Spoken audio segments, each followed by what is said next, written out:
Right, I'm having bandwidth troubles, so I'm going to upload hopefully one video, one game. It's just a very clean example of what this deck can do. I just want to try to get some content up there. I'm on vacation and my internet connection's poor. So let's take a quick look at the build. So this is what the deck looks like currently, and I have another video kind of describing exactly what's going on here. But basically, the innovation that matters the most, I think, besides adding additional card drawing, was that the Search for Iskanta is new, and it combines with Gaia's Blessing, which is also new. And this is a combo where Search can mill Gaia's Blessing and allow you to infinitely recur your removal. So you get an unlimited number of all of the cards that you see here, along with the Singleton Cunning Wish, which will allow you to go get certain cards that aren't in the main that can also be very favorable for allowing you to recur and win. Including a self-recurring card, Pulse of the Fields, and a Memories Journey, which also sort of recurs itself at least once with the flashback effect, and can be very useful. If your opponent finds a way to get both Gaia's Blessings, for example, hymns them into the graveyard and an unlucky draw, you can Cunning Wish for Journey, shuffle them back in at least once, and then you've got 3 cards that will allow you to loop through your deck, as well as providing you with a little bit of defense against something like Reanimator. So we'll take a look at a game right now, just so you can see. Um, it's just a very clean example of how the I'm going to go ahead and stop that.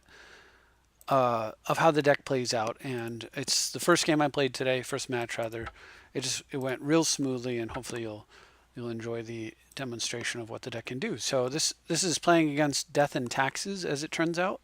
I believe is what I'm facing, but at any rate, it's the white deck that I've seen a lot in Legacy, and I have an excellent start. Of course, I don't know that I'm playing that until, but double counterspell, Swords Force is a keep. My opponent has no fast start, because due to having to mulligan. So this is just already what I've figured out at this point in the game is that if I can make 1-for-1 exchanges, what's going to happen is that my opponent, I'm just going to wear them out of cards.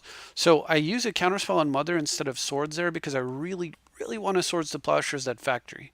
So I'm going to counter this Revoker for the same reason and luck my way into another counterspell, which is really nice right there.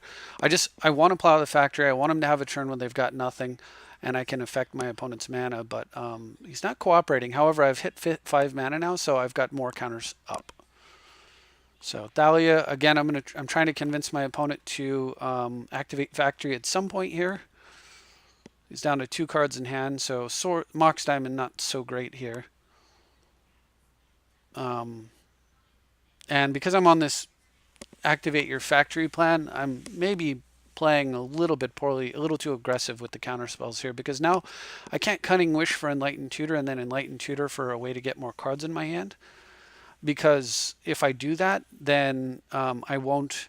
Again, I'm still trying to talk my opponent into using his factory, and I'm also saving Wasteland for Karakas, because I know Karakas is in these decks. Of course, I drew a second one there, so now I'm just going to waste my opponent. If he doesn't want to activate his factory, fine. I'm going to waste that factory. All right, so it's gone.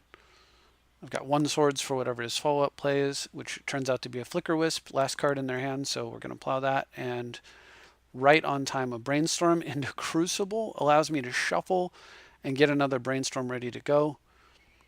Okay, I'm going to draw so I can go a little deeper with this Brainstorm and shuffle away the cards. And now my opponent's next 2 draws are nullified if they're business. Port is nullified on board. I'm going to port a land once, and then I'm going to waste that. Now, I could slam Humility here, but the problem is I'm going to pause for a second. Okay, so I thought about playing Humility right there, but the problem is they have Sword in play. So if I play Humility there, it doesn't matter that he gets a Junkie 1-1.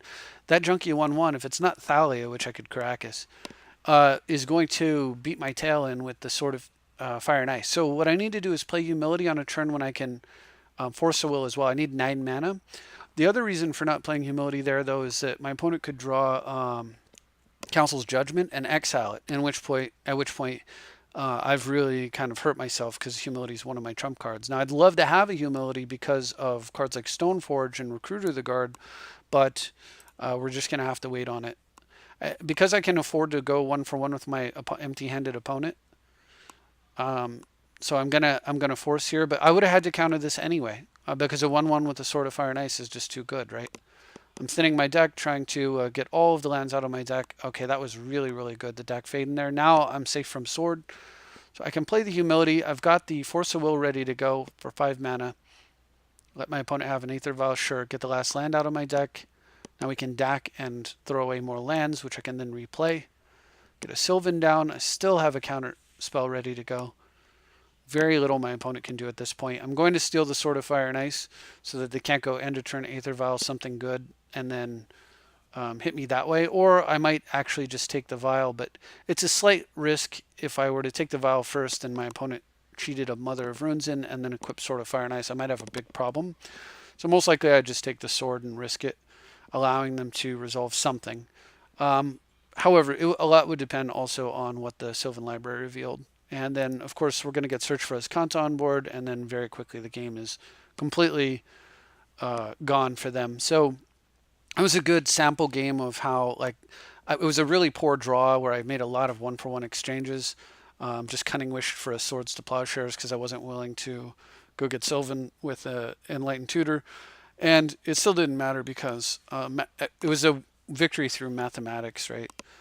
So only enabled really because my opponent mulliganed so hard. So we move into game 2 where I get to sideboard in 2 cards. I sideboard out 2. I'll show you at the end, but well, I'll just tell you. I sideboard out 2 Spell Pierce, and I sideboard in 2 Swords to Plowshares. So I brainstorm here in the hopes that I'll find a Mox so that I can get a Swords to Plowshares ready to go here, because it's much more effective if my opponent were to attack me with that factory. I wanted to plow that thing and then disenchant the Vial.